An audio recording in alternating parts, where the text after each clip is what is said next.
बिस्मिल्लाहिर्रहमानिर्रहीम। तो आज हम लोग टॉपिक 14.6 को डिस्कस करने वाले हैं, जो है motion of a charge particle in magnetic and electric field. कि इलेक्ट्रिक और मैग्नेटिक फील्ड के अंदर एक चार्ज पार्टिकल की मोशन कैसे होती है। तो अब इस फिगर को अगर आप लोग देखें तो इस फिगर में इलेक्ट्रिक फील्ड को इस्टेब्लिश किया हुआ है। इलेक्ट्रिक फील्ड उसी तरह प्लस से माइनस की तरफ उसकी फील्ड डायरेक्शन है। इसमें कोई एक चार्ज प्लस क्यू है जो मूव कर रहा है, फ्री टू मूव है। जब भी किसी इलेक्ट्रिक फील्ड के अंदर एक चार्ज क्यू को रखा जाए तो उस क्यू चार्ज पर फोर्स एक्ट करती है और वो फोर्स उस फील्ड के पैरेलल में होती है। लेट्स सपोज कि यहाँ पर जैसे फील्ड है प्लस से माइनस जा रही है, मतलब लेफ़्ट टू राइट जा रही है, तो ये जो चार्ज है ये भी लेफ़्ट टू राइट मूव कर जाएगा, यानी इस पर जो फोर्स है वो इसी डायरेक्शन में ही लग रही होगी, यानी इस फील्ड के पैरेलल में होगी। तो पहले की तरह हमने इसके शॉर्ट पॉइंट्स बनाकर लिख दिए हैं ताकि आपके लिए भी नोट्स बनाने में आसानी हो। तो जब भी एक चार्ज क्यू को प्लेस करते हैं इलेक्ट्रिक फील्ड में तो उस पर एक फोर्स एक्सर्ट होती है जो ई के पैरेलल में होती है। तो ये हमारे पास F is equal to Q E, तो ये इसके लिए रिलेशन आ जाता है। चार्ज पर जो फोर्स लग रही है वो ई के पैरेलल में है, क्यू ई, तो यही वो उस फोर्स की वैल्यू है। अगर यही चार्ज फ्री टू मूव है तो इसका जो एक्सेलरेशन होगा वो न्यूटन के सेकंड लॉ के अकॉर्डिंग होगा। क्यों? क्योंकि ये चार्ज फ्री टू मूव है। अगर फ्री टू मूव है तो वैसे ही एक्सेलरेशन एक्ट करेगा जैसे न्यूटन का सेकंड लॉ डिफाइन करता है कि सेकंड लॉ के अकॉर्डिंग एक्सेलरेशन है हमारे पास A is equal to F/m।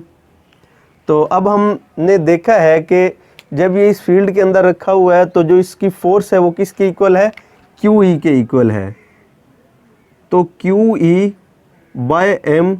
इस एक्सेलरेशन से ये चार्ज मूव कर रहा होगा।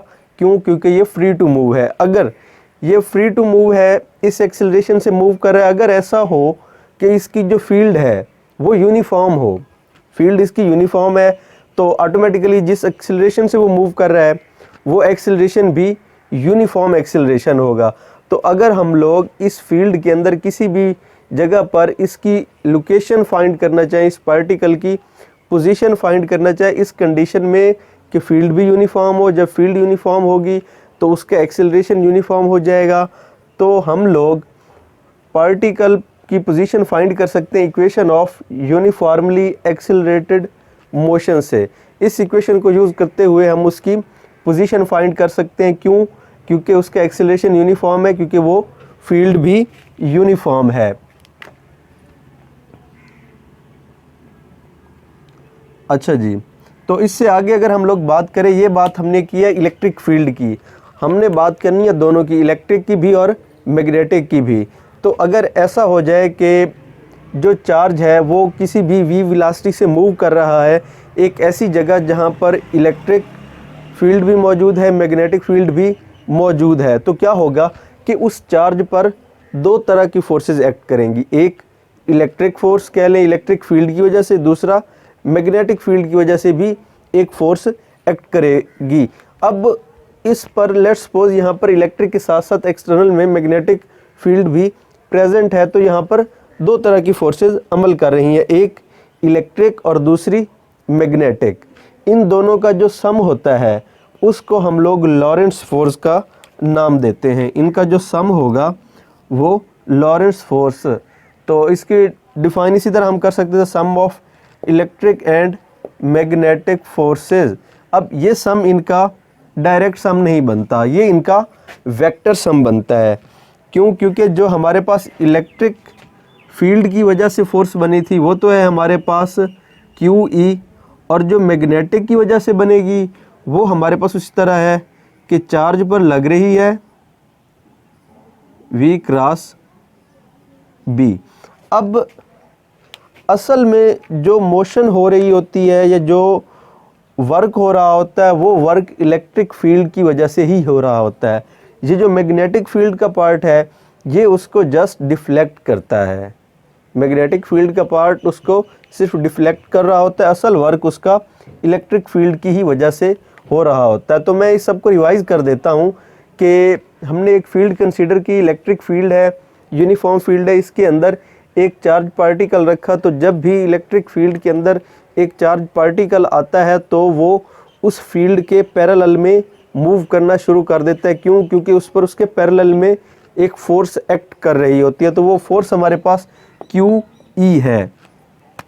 तो QE उस चार्ज पर फोर्स एक्ट कर रही है जो उस फील्ड के पैरेलल में मूव करता है। अगर ये चार्ज फ्री टू मूव हो तो सेकंड लॉ, न्यूटन के सेकंड लॉ के अकॉर्डिंग उसका एक्सीलरेशन हो जाएगा, यानी F/m। तो यहाँ पर F की वैल्यू पुट कर दी, QE/m। तो ये इसका एक्सीलरेशन होगा।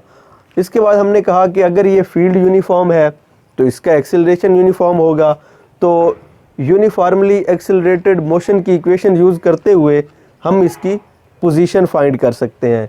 यहाँ तक हमने 3 बातें की, एक इस फोर्स की वैल्यू को डिफाइन किया, दूसरा उसका एक्सीलरेशन न्यूटन के सेकंड लॉ के अकॉर्डिंग फाइंड किया, और थर्ड नंबर पर हमने उस पार्टिकल की पोजीशन भी फाइंड की। फिर हमने कहा कि अगर इस पर इलेक्ट्रिक के साथ साथ मैग्नेटिक फील्ड भी एक्ट कर रही हो तो जो फोर्स लग रही होगी वो इलेक्ट्रिक और मैग्नेटिक दोनों फोर्सेस का वेक्टर सम होगी।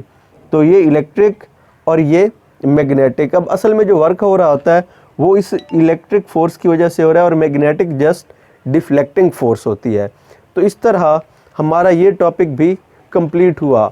अगर इस टॉपिक के रिलेटेड किसी को कोई इशू हो तो आप लोग हमसे कमेंट सेक्शन में बात कर सकते हैं। अल्लाह हाफिज़।